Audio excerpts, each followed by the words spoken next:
So I said I haven't heard any volume yet, so.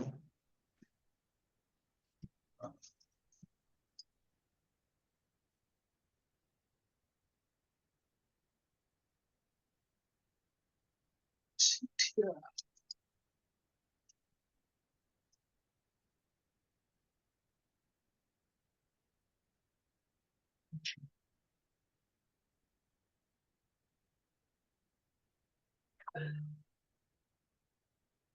Jesus is doing it.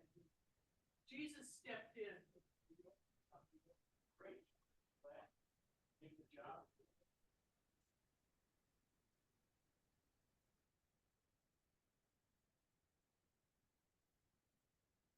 Look, the gangster.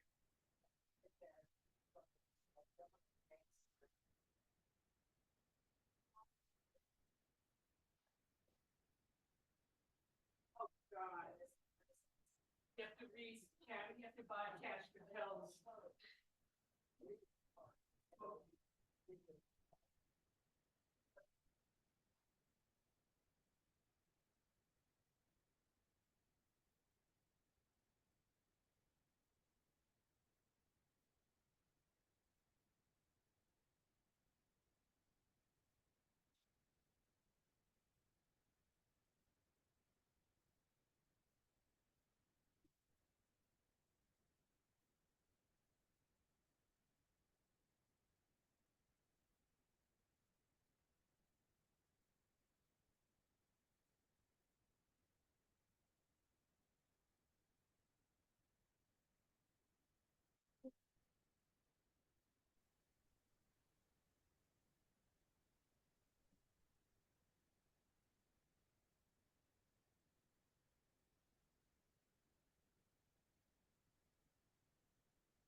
No, I tried to do it and you found that.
I hate to break this all up, guys, but we are ready to start.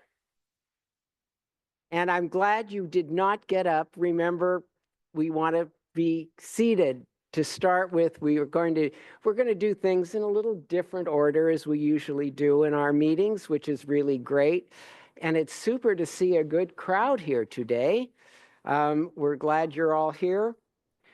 We'll let the siren keep going. But, you know, for one thing that I would like to remind everybody is, which I do at almost every meeting, and we've had this on the slide before the land acknowledgement, we talk about our gifts to the Rotary Service Foundation and to Rotary International. Please, please remember to make your gift if you have not. And I want to thank so many of you for having given your gift. Remember, the dollars that we give are multiplied over and over again in a lot of the projects that take place. Now, in order to help Mary, switching gears again, it really is important for us to RSVP for our lunches ahead of time. We love to have big crowds, but a couple of days ago, we discovered that there were all of about 30 RSVPs. There are more than 30 people here today. So please do it a little bit ahead of time.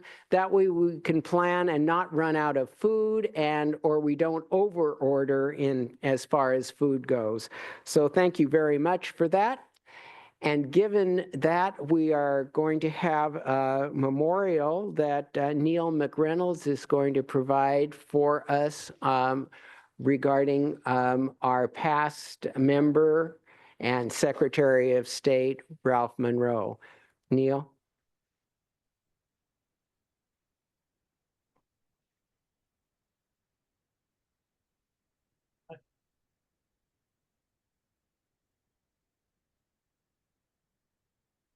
Well, thank you, John. Well, today I've been asked to do a memorial tribute to the late Ralph Monroe, longtime member of Seattle 4 and a past president of the club. You know, he was an outstanding public servant as a 5-term Secretary of State and a long-term community volunteer, both before and after he was in elective office. For those new to our state in recent years, let me introduce Ralph to you just briefly. He was raised in Bainbridge Island and graduated from Western Washington University and worked at Boeing after graduation. But when he was working at Boeing, he became a volunteer of the Furcrest School, working with disabled children, which led to a full-time job at Furcrest School, where he became one of the state's leading advocates for the rights of disabled citizens. In 1970, I first met Ralph when he joined the staff of Governor Dan Evans as the state's first volunteer coordinator, focusing on education and social services. In that role, he became an advocate and champion for countless emerging causes and projects, such as coordinating the state's efforts to eliminate the barriers for people in the wheelchairs and spearheading Washington's efforts to welcome and resettle refugees, following the Vietnam War, a pioneering project that led the nation. After Governor Evans chose not to run for re-election, Ralph decided to try elective office for himself. And that was in 1980, and he was elected for the first of 5 terms, consecutive terms that year. And during his 20-year tenure, he set in place numerous and diverse programs to make voting more accessible and convenient. He also worked tirelessly to promote economic development. In retirement, Ralph also served on a myriad of local, national, international boards and commissions. I encouraged Ralph to join Seattle 4 in 1977. He became very active in the club. It was during that period of time he worked with Rotary International to eradicate polio around the world, including 12 trips to Ethiopia and East Africa to vaccinate children, provide access to clean water, and build better schools, of which many of us are familiar. Well, much has been written and much has been said about Ralph's accomplishments in this life. Seattle Times said it well in its editorial last week, and I quote, Washington needed more Ralph Monroes. The legacy of Monroe is far-reaching, a champion for the rights of people with disabilities, an environmental activist who stood up to stop the capture of orcas, and a public servant who made voting far more accessible for Washingtonians. But all were the result of a good person who recognized he had a knack and the courage to pull the levers of government to create change. End of quote. Working with Ralph in a variety of roles over the years, my favorite memory of Ralph was the phone call I received from Ralph on Christmas Eve in 1991 when I was president of Seattle 4. He said he had just come back from a trade mission to the Russian Far East. He said the Russian people were starving there because Moscow had cut off their supplies after the Berlin Wall came down. Ralph said, Neil, we can't let that happen. Our club needs to do something. And he said, I have an idea. And he said, Neil, if you can get the club behind my idea, I'll share it. Well, the club responded with calls to the agriculture community around the state, shipping companies, and others. And within weeks, he had shiploads of food and other needed products on their way to the Russian Far East. The Rotary International magazine responded by devoting 3 full pages to this initiative. It was another example of what Ralph did to help others in need. To me, Ralph was a very caring and creative guy with lots of ideas, knew how to gather support and make things happen. And happen they did when Ralph was involved, many times over many years. So with that, let us have a moment of silence for Ralph Monroe.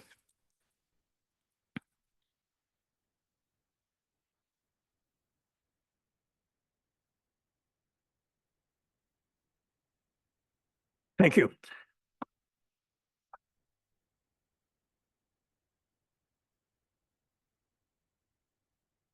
Thank you very much, Neil. I mean, we all remember Ralph, and he's been recognized so much recently by the state of Washington on both sides of our party aisle as a true statesperson and somebody that we admire so much for what he's done both in the community, in Rotary, and obviously when he was Secretary of State.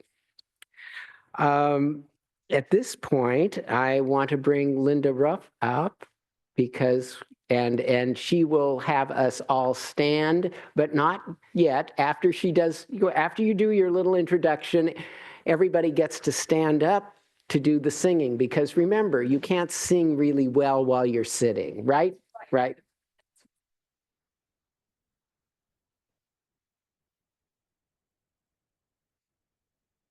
The history of our song today, Let There Be Peace on Earth, really bears retelling.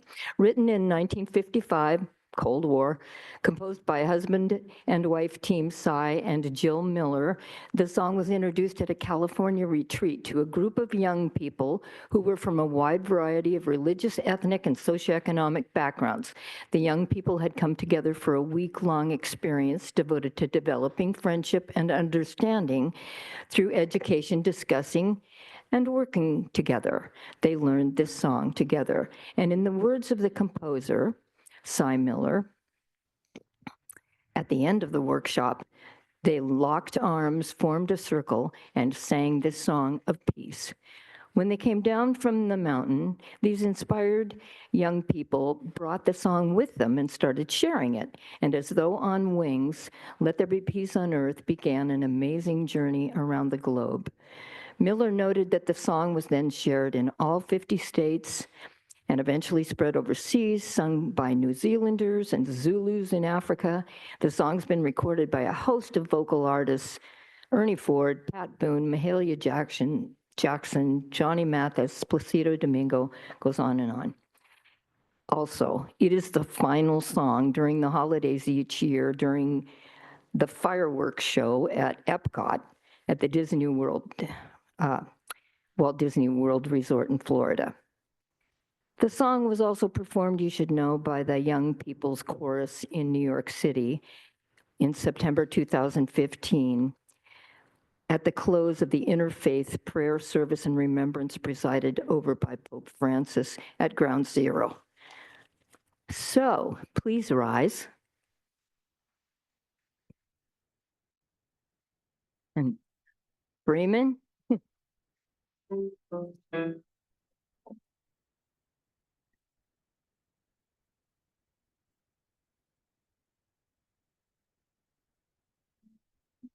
Let there be peace on earth and let it begin with me.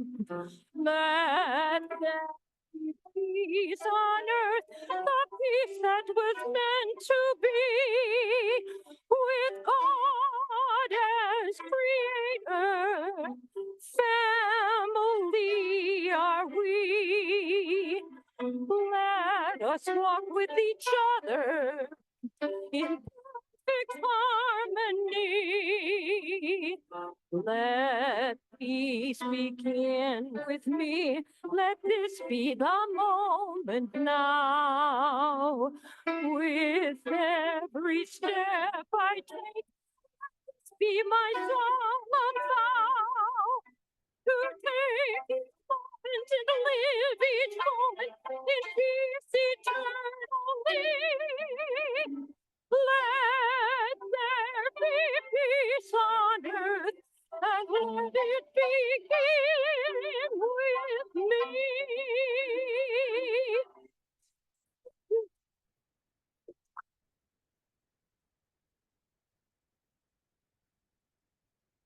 See, it was wise to wait till Linda finished her introduction to have you all stand.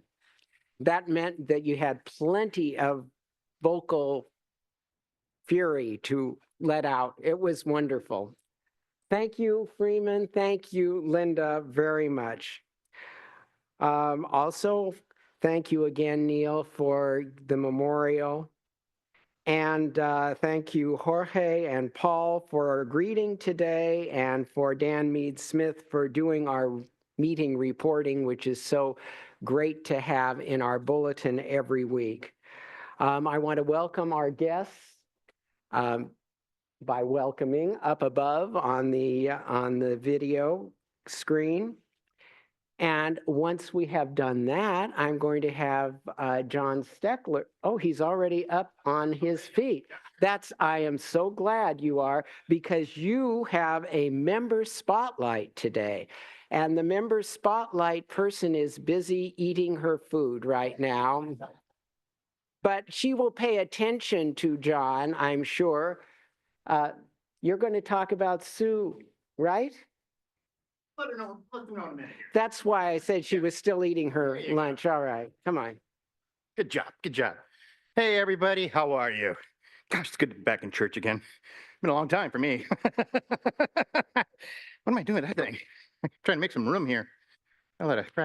Well, you know, one of my many benefits of being so old is I've spent many years in Rotary is that I've got to meet a lot of different kinds of people. You know, for example, I've met seasoned professionals, fluent and successful in the corporate boardroom. And in addition, I met people that are like more of a bohemian lifestyle, classifies them as maybe a citizen of the world. And then very rarely you get an opportunity to meet someone who lives in both of these worlds. And that person is our Rotary Spotlight Member of the Month, Sue McNabb, Classification, Government, and Policy.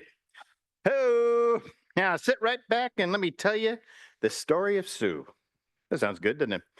Sue was born in Chicago, 1949, lived most of her life there. This is her with her grandfather. But from 1954 to 1959, the family moved to England. And here she is with a cousin of hers around that time. She made a lot of friends in England, although sometimes she was called a damn Yankee by the other English kids. And finally, it frustrated her enough that she got up on a desk and yelled out to all of her classmates, "Yes, I am a damn Yankee, and you'd all be speaking German if it weren't for us." That's our Sue, eh? Yo, lovely little childhood memory. It was also in England that Sue discovered a lifelong love for Girl Scouts, a love that she has maintained to this very day. In fact, she recently received her 70-year pin. Here she is, celebrating and recognizing 70 years of service in Girl Scouts.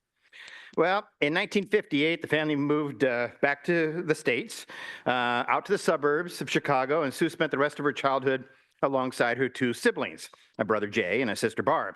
She attended high school in a small suburb north of Chicago.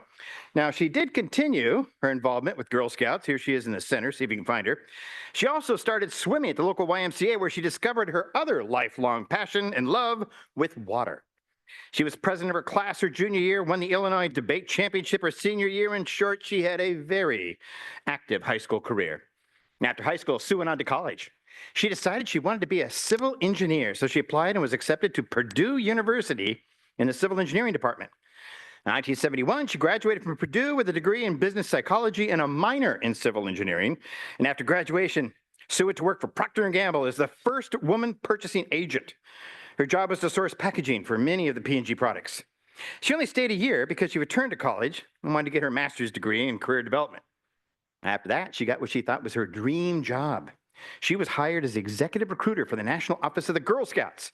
She did this job for 11 months and transferred to San Francisco office for the next 3 years doing the same job.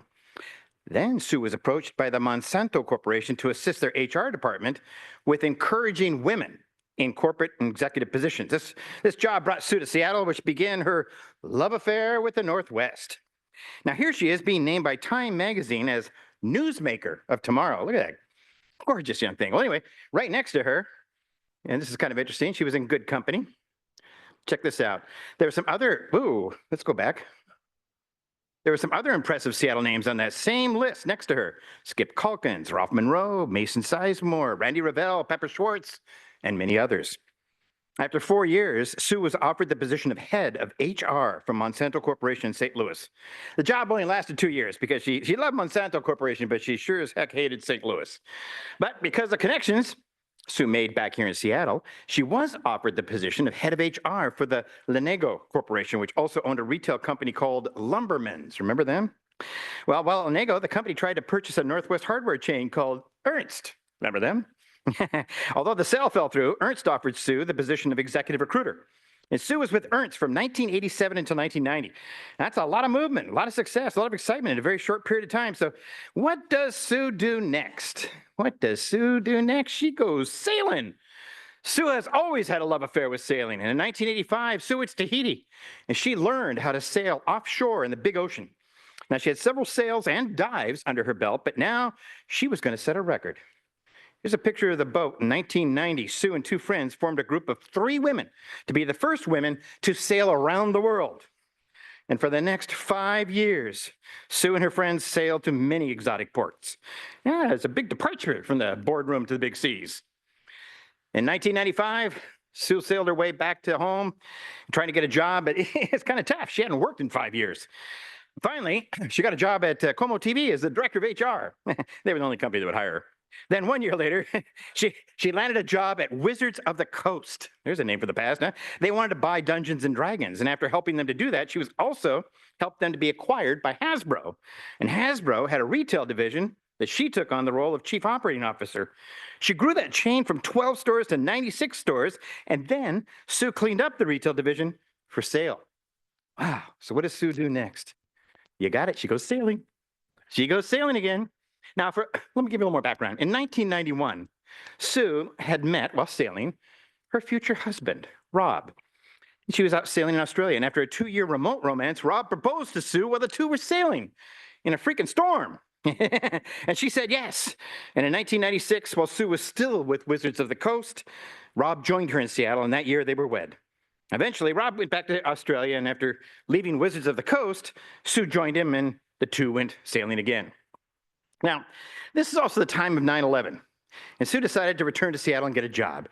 She went to work for Seattle's Best Coffee, and she assisted them in their acquisition by Starbucks. And after that, from 2005 to 2016, Sue went to work for the PEMCO Corporation as their chief people officer. Unfortunately, it was also during this time that Rob was diagnosed with inoperable and terminal cancer. In 2013, Rob went back to Australia to die in his native country. Sue retired from PEMCO in 2016, but immediately went to work for Jenny Durkin, heading up the city's HR department. And although she was only there for a year, she has continued to consult with them over the years. Besides a love of sailing and Girl Scouts, she also has a love of diving. Check that out, huh? She took her test in the icy waters off of Edmonds. She was complete in an 8 mil wetsuit and 48 pounds of lead. Gosh, what a fun thing to do. Man, I can't even imagine. Sue has dived in cold water, warm water, over 3,000 dives under her belt around the world. And yes, that's her. She has dived with the sharks as well. God, what a fun thing to do. Jeez. Well, it's 75.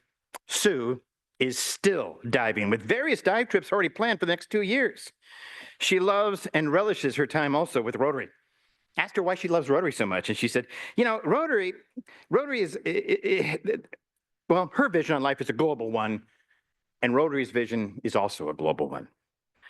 Now, as I said at the beginning of this little spotlight, Sue McNabb is as confident in a corporate boardroom as she is in the middle of an ocean at the helm of her own ship. And why is that? I'm a corporate guy. Why would a person with such successful business and leadership expertise choose to drop it many times to literally sail around the world? Well, the answer to that is something that happened to Sue at a very young age. In 1979, at the age of 29, Sue was diagnosed with ovarian cancer. For the next 3 years, she went through unbearable pain due to the cancer and the treatment. Now, in 1982, Sue was cancer-free, but changed forever. She had faced her own mortality at a very young age, an age when most of us feel immortal. She was also told the disease had caused her to lose the ability to have children. And from that moment on, Sue has maximized her life to the fullest each and every day. Now, she lives her life according to two statements from two very famous women. From Katharine Hepburn, proceed until apprehended. And from Eleanor Roosevelt, do one thing every day that scares you. Today she's still diving. She's still swimming every day at the WAC, as well as an occasional manta ray as well. Oh, and she's still sailing. All she needs is an invitation. She views retirement not as retirement, but more as repurposing, using her skills to keep her motivated and growing. I like that. I like that a lot. Fellow Rotarians, I give you a true citizen of the world and our Rotary Spotlight Member of the Month, Sue McNabb. Classification, government, policy in the world.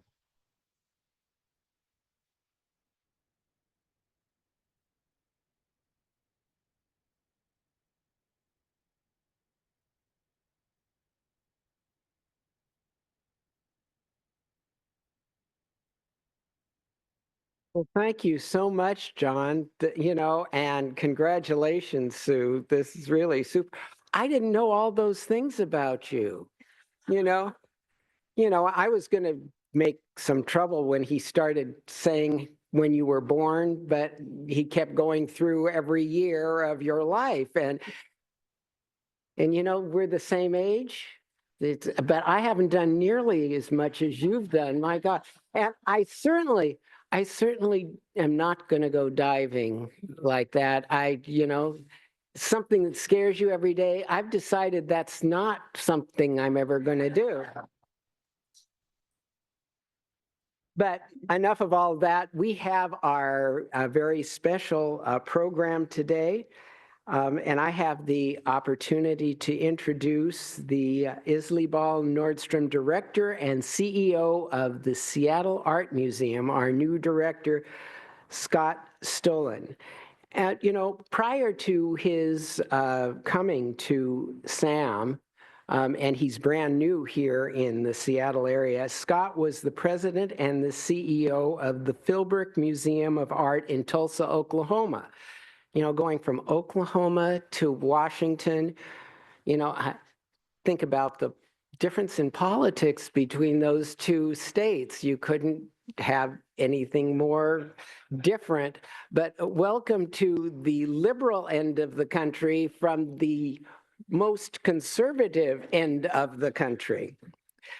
Scott has an MFA in painting and drawing from the University of Minnesota, more of a like state, and a BFA in sculpture from the University of Wisconsin in Eau Claire, one of the other UWs, but not the one that we have here. He served previously as the curator at the Indianapolis Museum of Art and a project director at the Walker Art Center, which is in Minneapolis.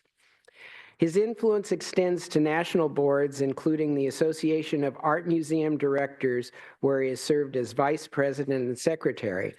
Outside his professional life, Scott is a practicing visual artist, curator, DJ, Little League coach, with his wife, Rachel, and 2 sons, and I love this, attending our Seattle public schools. And I'm getting him to come to our gala at the end of the month for the Alliance for Education. Without further ado, Scott, come on up.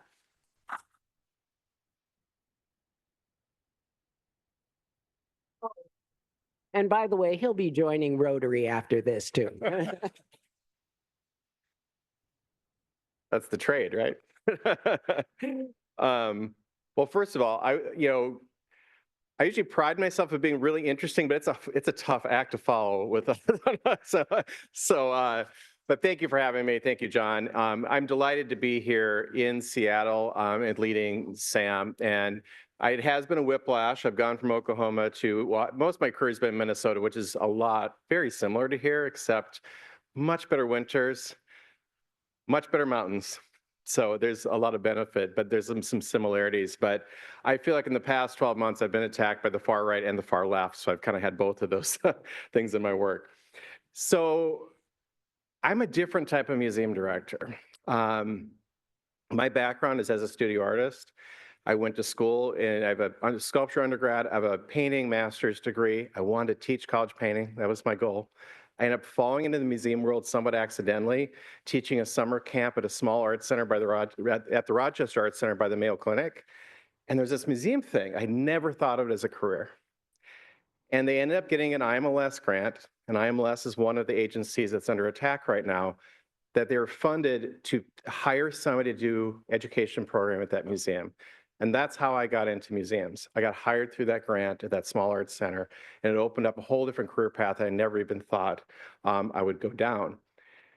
But when I do these presentations, I think it's really helpful to kind of see all the stuff I've done and how I approach museums, which as an artist, and I'm the only museum director in the country of a major art museum that has a studio art background and not an art historian or coming at it from a finance side, which I think gives me a slightly different approach that's a little bit more from a maker's approach, somebody who's doing things by hand, but also as somebody who has a lot of risk tolerance, as you'll maybe see in some of my work. So my family and I moved here in August. I started work at the museum in September, and we love it. There's been 0 Seattle freeze. Everybody's been so incredibly welcoming. We live in Northeast Seattle, in Seattle Public Schools, and it's been amazing. So our son's here. We were actually on the field at the Mariners game on Sunday for Little League Day down there, and I have to coach Little League later tonight, assuming the weather holds up. So I mentioned, I came at things as an artist, and I love this quote. This is a quote by Jeremy Deller. It says, I went from an artist that make things to make things happen. So I really see my career as somebody who went from my studio work and working with materials to actually using the institution as my materials. But the goal is the same. How do I connect people through art? And I've had this range of experience. So I worked at Philbrook. This is Philbrook in Tulsa, Oklahoma. If you've never been there, it's a whole nother world and not something you'd expect in Oklahoma. The Walker Art Center, which is in the center, and the Indianapolis Museum of Art. But my goal is, how do we take on the challenges that face museums today? And if it's maybe a little hard to see up here, but this image I love because this is kind of sums up what we're dealing with. That's Rembrandt's Night Watch, one of the greatest paintings in the world, and every single kid in front is on their phone. How do we actually get people's attention? So thinking about competition of time, attention, also other things that people do at their free time, thinking about the expanded mission of a museum. If you think about what we do as an art museum now versus 30 years ago, it's drastically different.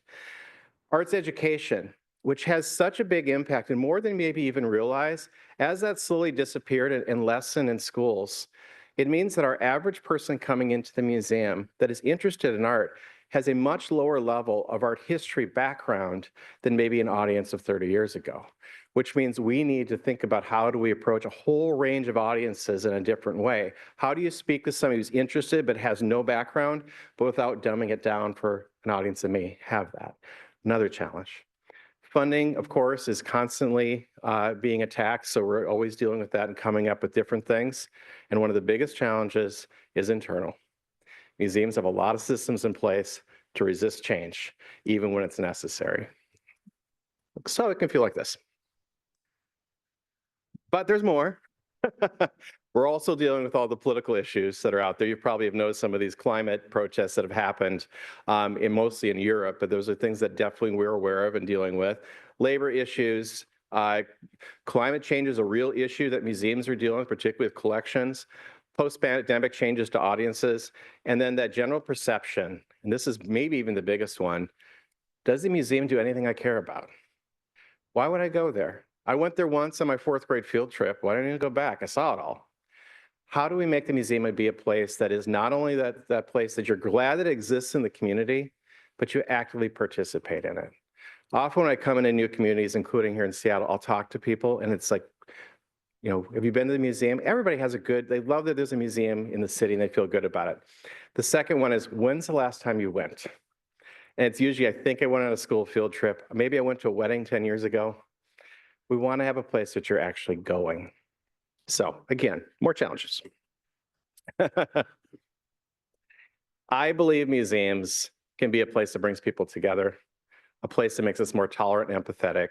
They can be smart and joyful and fun, and the smart and fun are not in opposition. Those can work together. That they promote truth and debate. They're welcoming and accessible to everybody, and that you feel like you belong. You don't feel like you're going there and you're violating some rule or you don't know quite what you're supposed to do. And they're essential to our economy. So they can look like a traditional museum like this, but they can also look like spaces like this. This is the Walker in Minneapolis. So the path forward that I've kind of forged at my various stops and will be using here at SAM is around relevance, community, sustainability, and belonging. So let's look at relevance first. I'm going to give some examples of other museums of what I've done in the past. You want to be able to make a work of art like a Calder like this, which is at SAM, or a work that looks like this, connect with an audience. I believe that you can make any work of art from any era connect. It's just really about how we present it and what tools we give for it. This is by Anila Agad. This is actually a piece we're going to be having at the Seattle Asian Art Museum coming up this year. That is a single light source, one light bulb in the center of this laser cut cube that casts this shadow throughout the space. Or like Ai Weiwei, our current show that's up, which is incredibly relevant to the time, and I'll come back to Ai Weiwei towards the end, but I do invite you to come and check out this show. But it's also through different types of programs. How do we engage audiences that maybe don't naturally come to the museum in a way and give a different type of invitation? So this is a program that I did in Indianapolis.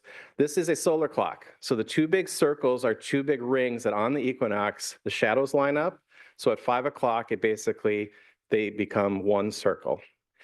So what we did is we chimed the clock. So I had 150 guitar players with amplifiers out there, and we played an E chord at 5 o'clock to chime the clock. I worked with a series, this is in Minneapolis, we worked with a series of musicians to compose new music for the parking garage and the acoustics of the parking garage, and then live performance in the city parking garage. And it took me 18 months to negotiate with the city about that sign, which says, attention, ambient music, because I wanted to say caution, and I thought that was too alarming to people. It's Minnesota. We built an igloo, and we had concerts inside of it. So 3 performers, 2 audience members for each performance. Again, very few people actually experienced it, but the range of everybody that said they experienced it, of course, goes much further. We also did a program where you could come up to the front desk and request a personal soundtrack, which meant a live guitar player that you checked out, you put on the headphones, and then he followed you around the gallery playing live music for you through your headphones. So you had a personalized experience as you walk through the gallery. In Tulsa, they had a kind of a sleepy film program that we want to completely revamp. So we started showing films that people had seen before, but turned them into an experience. As you may know, weddings at museums are very expensive, including at the gardens at Philbrook. We gave away a real wedding with a catch.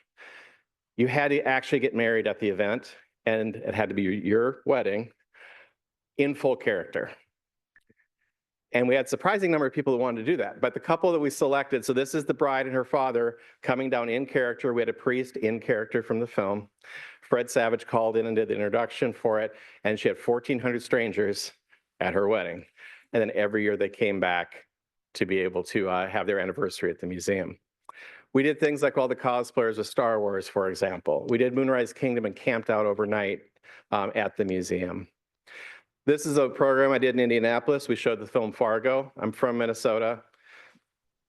We did it in January. It's 15 degrees outside. I shipped in Minnesota beer. We had a Minnesota accent contest that my wife, whose accent is much more prominent than mine, judged. And we had 500 people sit outside in the cold and watch Fargo. And it was great. I worked with the Minneapolis Police Department. We had the detectives come in and we set up a lie detector outside one of the galleries. So this is one of the galleries that has some really challenging artwork in it. It's $20 for admission. They sat there with a stack of $20 bills and a lie detector. If you came out of there and you could prove that you did not enjoy your experience, we gave your money back. Nobody passed. There we go. We did a drawing club. Every Thursday, we invited local artists to sit with the public and draw together and do collaborative drawings. Part of this too is when we had famous artists come in, we would just slide them into it. So we had John Waters there one night making this beautiful drawing, and then the idea is that you would use something collaboratively. So he slides the drawing out, this 6-year-old girl grabbed it, took a crayon right through the middle of it. Perfect. We did a piece where we actually quit mowing the lawn at the beginning of a 3-week residency, and then we actually went into the neighborhood with the musician that was composing the end score for this residency and got 200 people with the real push lawnmowers, outfitted them with bells, and then we choreographed a dance to mow the lawn to close out the residency. We also did stuff with art. So at Philbrook, this was actually the first acquisition that I made. There was this large Kehinde Wiley piece. It's one of the only pieces that he's had inside of a space that isn't kind of a white cube gallery. This is the piece that he completed right before he did former President Obama's portrait that's in the National Gallery. How we were able to get this piece, though, is a different story. So when I first came into the museum, I wanted to really examine the collection. We found that there was an Asian vase that had been shown once in 1972, was gifted to the museum with no strings, just to the betterment of the museum, and had never been shown since. I had Christie's auction house come in and appraise it. They'd appraised it in 1988 for $125,000, which is significant. Asian markets changed. New appraisals, $9 to $12 million. So working with the board, we made the decision to actually deaccession and sell this work because it did not fit the collection that was there, to create a fund so we could buy work that did fit the collection and work that actually resonated with the audience in Tulsa. So from then, we sold it at an auction in Hong Kong in 2018, sold for $17.1 million. It's going to a Beijing museum where it belongs and with like objects. And from that, during my tenure there, we collected over 100 artworks, mostly artists of color and women, to fill in holes in the collection. We spent about $5 million on that, and actually at the end, because we had invested it well, we had the same amount of money left in the fund as when we started. So that one work will spin out to be hundreds over time, but the biggest thing is to find things that resonate with the collection and feel relevant to that moment. And I feel like you can do that with any work of art, whether it's work that you'd think in a more conventional way. And then there's things like this. So if you maybe have been to one of these big projection shows of this is like Monet, these tend to be kind of fleeting because it's really about the technology. I firmly believe there's nothing that beats sitting in front of an actual work of art. You know, it's the only one in the world, and having that experience. I love that I can go online and research and see anything that's out there. It doesn't beat that in-person experience. How do we do all this? We got to be able to sustain going forward. So different ways that we can raise funds. And I've been kind of creative with that too, because we're dealing with things like a big generational wealth transfer, a lot of attacks on funding. Just Sam, I would say with some of the things that we're expecting to lose with IMLS, NEA, and NEH, be about $500,000 next year. We don't expect to be getting. So what's happening out there is going to have an impact on arts and culture. And that's why it's more and more important that we have people stepping up at this moment. And we need to be able to do things that actually connect with our audience, even through how we fundraise. So we do things like at the Walker, I designed an artist design mini golf course that we did all summer, and this raised $400,000 every summer for the museum. We might be doing this here. We did things like competitions with bartenders. We did holiday light shows in spaces. We did an art and bloom exhibition where we had floral arrangers responding to the artwork and having it inside the collections. We might be doing this too. We also worked collaboratively with other organizations. This is with the Tulsa Ballet. The ballet actually choreographed a new work and did the costumes. I curated the set and the music. So I had a composer that arranged a new work for it, and then I actually had an artist painting live on stage for each work, create a new painting as part of the ballet in process while the dancers were working around them. Then we sold those paintings and the soundtrack on a vinyl record and paid for the entire production. We did a Frida Kahlo show and recreated Frida's garden out in the garden, and then sold all the plants at the end of it and paid for the garden. We invited local artists to come in and participate and do a drawing rally so that people were able to, like new collectors. So you could see an artist make a work and then buy it on the spot for $50. The woman up here is actually the creator of Care Bears and Strawberry Shortcake. We had her come out. And on the other side of it, we developed large galas that could fund things. This is the wine experience that we had developed there. And this, the last one that I completed, we did 3.8 million total from that. So working on the other side of things too. The last auction that I completed there, we did it in the middle of a tornado warning. It's like full Oklahoma in a tent outside. So I had under my plate 3 different scripts for how bad is the weather. That I'd have to get up and stop the auction and say, grab a bottle of wine and go inside or really run. Like, so, also thinking about community. How do we really invite in people and be valuable? So we did a show actually during COVID, right at the end, where we want to do a kids art show, but not do it in some sleepy hallway in the education department, do it in the main gallery.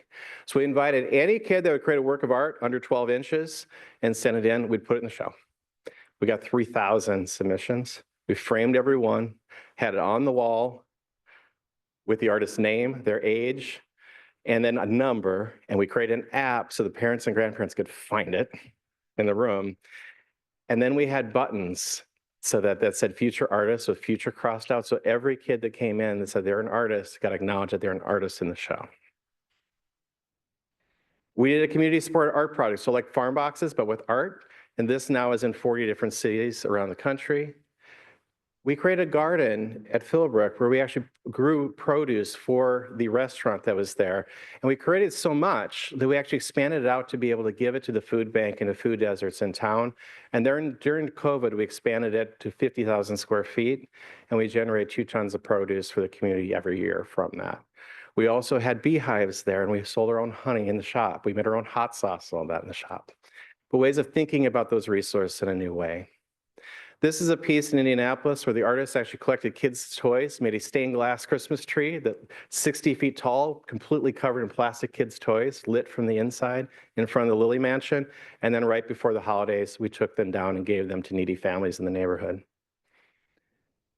This same artist actually took a shell of a log cabin that he bought from an antique dealer in northern Wisconsin and just a pile of sticks with numbers on it, reassembled it, handmade the missing pieces from it, and made a stained glass log cabin that is in the garden at Philbrook, and then collected from the community glass and t-shirts. So the top is actually resin t-shirts as shingles, and the windows and the chinking between it is actually pieces of glass, things like bottles and ashtrays and stop signs and other things that are in there to make it up.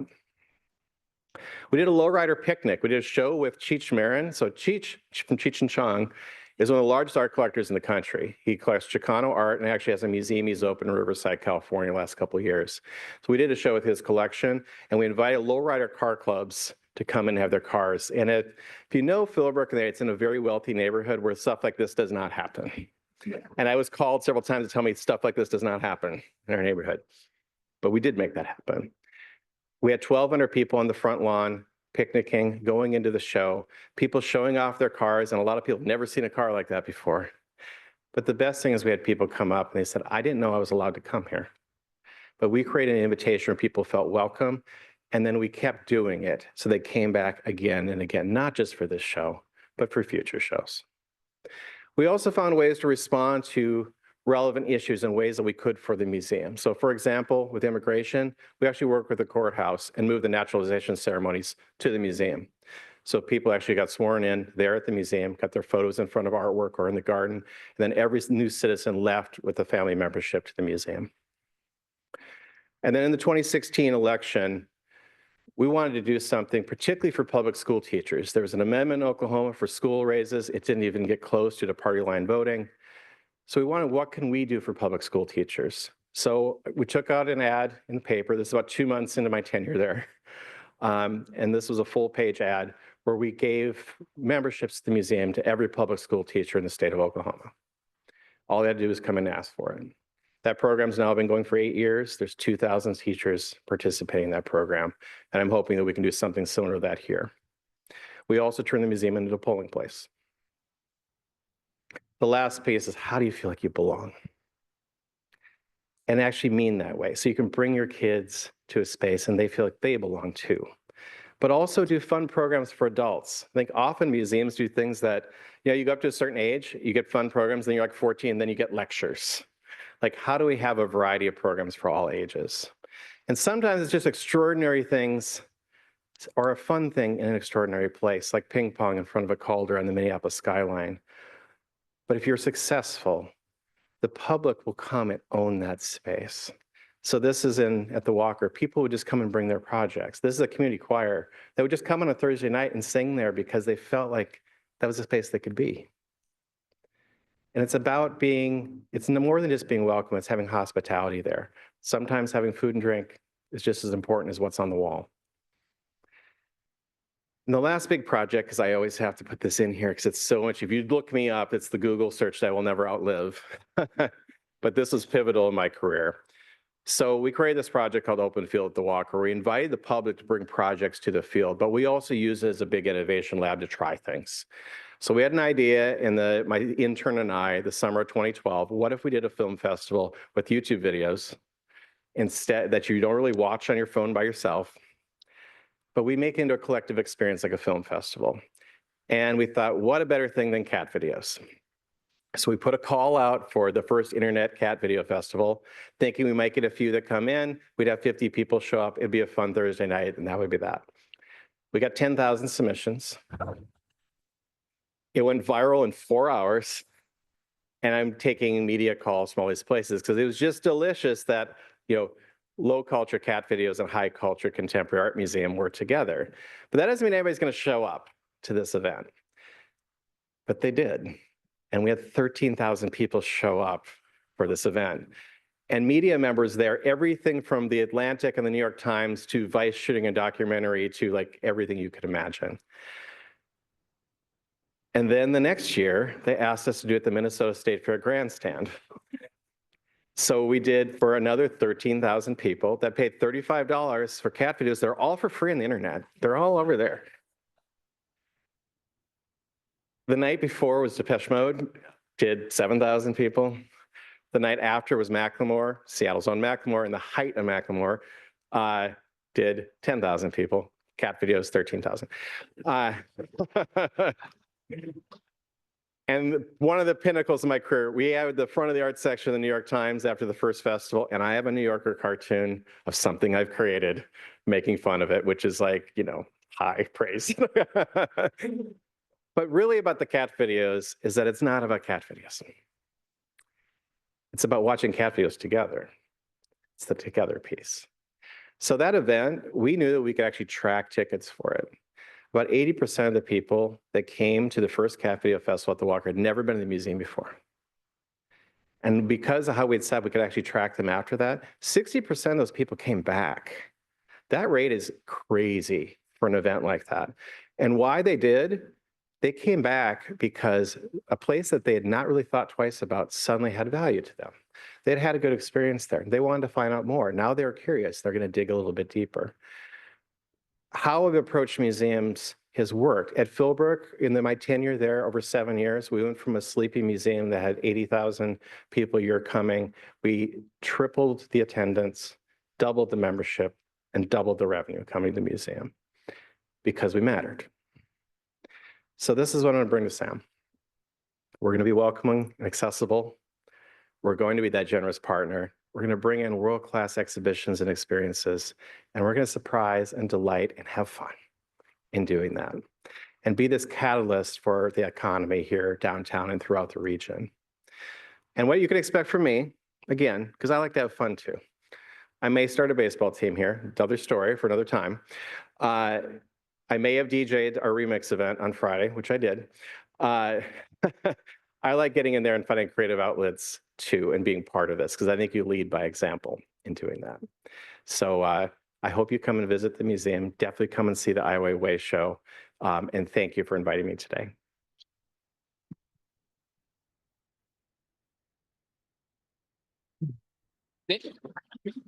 Thank you, Scott. Do we have any questions here? I'll start off first. I love how you expand the creativity towards bringing people together in many different realms and forms. Is there anything else that you haven't touched on that you want to bring? I see sports, I see teachers, I see a lot. Anything else there? Oh, there's lots. I think the biggest thing is that you need to give, I want people to be able to have the freedom to explore creativity, but you also know that you need to give them a prompt. So if I gave everybody a white sheet of paper in front of you and said, do something, for a lot of people, they'll just freeze. If I wrote a couple lines on there and said, like, complete that, people will jump in and do it. You need to sometimes lead people and give that permission along the way. There's also something that I think often is sometimes not thought about enough that's really important. If you're inviting people to do something in a space, there's twice as many people that actually don't want to necessarily do that, but they love watching somebody else do it. That is also participating. Watching somebody else do that and be participating that way is also super important, and it's something that people find enjoyment from. So for it to be successful, it's thinking about all those different ways that people engage and then giving them the space to do it. Sometimes it's just observing activities that happen. I've noticed this at museums. Kids are wanting to do this, and you have all the parents standing around. I'm like, what if we give the parents benches and coffee? So we did that, and everybody's happy. Question, please. So imagine the wealth of technologists Yes. in the immediate Seattle area, Microsoft across the lake, Amazon right here in downtown. Any thoughts on how you're going to try and engage that element of the community? Because you probably know this already, but Amazon rents half of the Class A office space in downtown Seattle. That's right. So interested in your thoughts. Absolutely. And I think that's one of the, the challenges that a lot of us have is how do we tap into that? And I think you do it by not trying to force an audience into the way it's always been. We need to actually move to that audience. So it's thinking about the types of what hours are we open? Can people even come when we're open? There's an example. Thinking about what types of things are we showing? The Iowa Way show, we're really looking at that of opening up some new audiences. We're working on a show for next year that actually has a lot of science and tech in it, that has a lot of things actually dealing with AI. Maybe that will be it. It's thinking about different things of being able to tap into that. I think the biggest one, though, is I want to be able to work with those companies and say, we want to be the cultural innovation lab to try out new things. How can we be willing to try out what does this look like in a gallery space? What does it look like in a back of house space? How do we think about that? But the most important one, how can we be a place that people want to actually come and gather so they want to stay after work downtown and come and hang out? And that's where we need to create the public spaces to be warm and welcoming and places to sit and better food service and all those things to happen. So it's not any one answer to that, but I think when you actually can hit it from multiple directions and are relevant to the community, you should be able to bring some of that over. We have one over here. Will you be available after the meeting? I'd like to make introductions between you and the local PNB, the ballet company. Absolutely. Company. Yes, I'll be here. I'll throw another plug in. Laurel James has a 4th of July, and anything related to 4th of July, please do so. But Laurel James has a 4th of July celebration that she loves and does every year, and everyone should check out. But I just want to put that in there. Oh, thank too. you. I appreciate that. Hi there. My question was for the change that has to happen in museums that sometimes can be hard to do, to pull off a lot of them events. Did you have to hire new people or change their job descriptions? How did you do it, and how will Sam change? Yeah, it's both. And it's changed. Job description is one. I'm actually going through, I just rolled out a big vision for the board yesterday. So that's kind of coming out now. But it is changing both. And what's happened is audiences changed radically over the last 30 years, and the museum has been very slow to change its structures, systems, and even organizational chart to match it. So we need to be able to change to that and be able to hire, train, and position staff to be able to do the type of work that we're doing, including the stuff that I'm showing here. I will say a lot of things I'm showing were a battle internally to get happen. The Cat Video Festival, I had that threatened to shut down numerous times by the curators that said, this is not serious. And then after it happened, the director called me in and said, that was wonderful and all, with the New York Times article in front of her. Can you do that for art? And I said, no.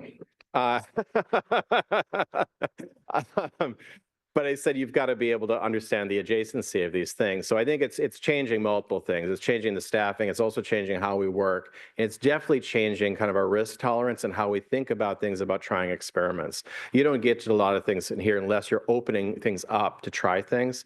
And often it's not investing in big infrastructure. It's not building a new wing. It's not like things like that. It's investing in labor. So really understanding a lot of this is driven by having staff that can execute it and be those people that are connecting with the people that are coming in the front door. It's a great question. And here's our last question. Well, first of all, kudos on the creativity. I'm very impressed.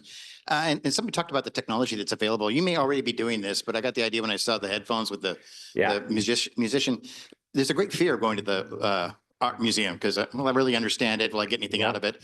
Have you done anything with regards to maybe technology and self-guided tours, interaction that people can experience the artwork and learn about it and come away feeling that much more engaged? Yeah, we have done that. We're working on launching kind of an audio tour that you can go around with QR codes and be able to learn more of that.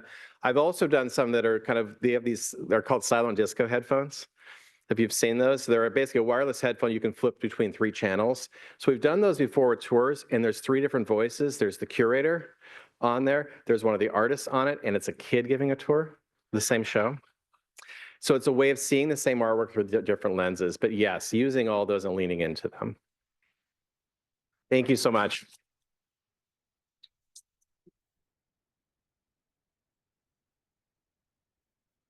Well, thank you so much, Scott, for your presentation. Our Seattle Rotary Service Foundation is donating 600 healthy meals, is what I always say, to Harvest Against Hunger. So I'll give you the card when I sit down next.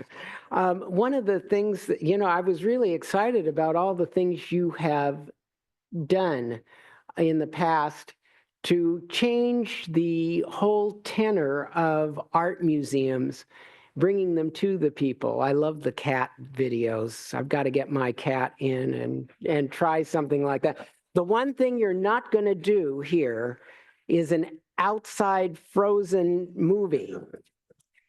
I was thinking we would never get that many people outside in Seattle if the temperature was anything like that, or if it was raining, but more power to you in doing some of those things. It's really exciting.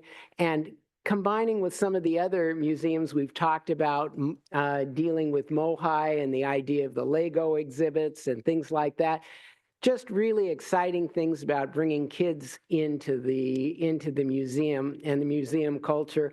And I'm going to hit you up on all that for the teachers here in Seattle. I mean, that's really a way to get the kids in too. So thank you much. Well, our meeting is coming to an end and just about on time. I'm not going to run everybody over, but I like to tell you a little bit about occurrences that happen. Luckily, we weren't meeting on April Fool's Day. I wouldn't know what to do on that, but going back a long ways, in 1513, explorer Juan Ponce de Leon claimed Florida for Spain, and the Fountain of Youth, too. He didn't last too long. Anyway, in 1865, the Confederate president, Jefferson Davis, fled the Confederate capital of Richmond, Virginia, coming close to the end of the Civil War. And in 1917, Jeanette Rankin began her term as the first woman member of the U.S. House of Representatives. But more than that, on that day in 1917, she voted against what Woodrow Wilson asked Congress to approve, the entry into World War I. So there was a combination on that day. In 1962, The Eye of the Needle, a revolving restaurant opened on top of the Space Needle. Just before our Century 21 exposition, our World's Fair opened on April 21st. And now for birthdays. This was Hans Christian Andersen's birthday, born in 1805. And we talk a lot about Denmark these days. You can figure out why I said that. And it was also Marvin Gaye's birthday, born in 1939. Today happens to be National Peanut Butter and Jelly Day. We didn't have that for lunch, but maybe another time. It's also International Children's Book Day. And somewhere somebody had this thing, Don't Walk Your Dog Day. Well, I did this morning, too bad. All right, with that, we are adjourned.